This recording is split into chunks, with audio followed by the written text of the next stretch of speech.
everyone, and welcome to my channel, Ghost of Aragian. I'm Sal, and today I'll be showcasing and breaking down Treewolf's Cosmic Guardian Armistice build. This one is probably going to be a favorite of many. Let's jump right into the build. First up, we have our primary weapon, the trusty Seif, an epic longsword that can be found anywhere. Its primary gives us the greater blessing of luck. That means it greatly increases our crit chance. Secondaries you want are crit damage, crit chance, and weapon charge speed. You want to double crit damage and then add crit chance as the last upgrade. For our secondary weapon, we will be using the Molded Obsidian Pack. This is a double primary weapon that can only be found in ATOT. The two primaries we want are gain the blessing of endurance when we defeat an afflicted enemy, and gain overhealth when you defeat an enemy with a weapon technique, and overhealth retention. Secondaries you want are crit damage, double that, and add crit chance at the end.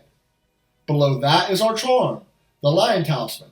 This is an epic item that can be found anywhere, but keep in mind the primal version can only be found in ATOT. Its primary gives us weapon charge on crit. Secondaries you want are crit chance, double that, and then add crit chance as the last upgrade. Beside that is the Koalabas Legacy. This is a double primary amulet that can only be gotten while fighting Kurgani from the Fire and Darkness DLC. The two primaries you want are, if reduced to 0, instead be reduced to 1 health, and become invulnerable, and gain health on crit. Secondaries you want are crit damage, double that, and add crit damage as the last upgrade. Onto our rings. First is the Mark of the Red Armorer. This is a rare ring that can only be found in the Lightbringer game mode. Its primary gives us a massive boost in overhealth gained. Secondaries you want are overhealth gained and overhealth retention. Double overhealth gain and then add resistances as your last upgrade. Beside that is the Dusklord Signet, a legendary ring that can be found anywhere. Its primary exposes weak points when we inflict an ailment and has our weapon techniques inflict ailments. Secondaries you want are Rampage bonus damage, double that, and then add weapon tech damage as your last upgrade. Below that is the banner. For this build, we're using the Mesa Banner Roll. This is an epic banner that can be found anywhere. Its primal version, like all primal versions, can only be found in ATOT. This gives us a base boost in crit chance and crit damage. Secondaries you want are crit damage, double that, and add crit damage as your last upgrade. Other good secondaries would be weak point damage and weapon tech damage. Last but not least, the Life Stone. We will be using the Archon's Tear, a legendary item that can be found anywhere. Its primary gives us a base boost in crit chance and crit damage. Secondaries you want are crit damage, double that, and then add crit damage as the last upgrade. Other good secondaries would be Rampage bonus damage, weak point damage, or weapon tech damage. Now, before we jump into the augments, here's a few more clips from Treewolf's Boomless runs.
Here we have our augments. First up is the Force Barrier Augment, an epic augment that can be found anywhere. Its primary allows us to keep attacking if our overhealth is above 50%. Secondaries you want are overhealth retention, overhealth gained, double overhealth gained, and then add resistances as the last upgrade. Beside that is the Charging Lion. This is an epic augment that can be found in Lightbringer. Keep in mind, you will have to uncurse it by completing the objectives at the bottom of the item. Its primary has our Rampage bonus damage increase our weak point damage.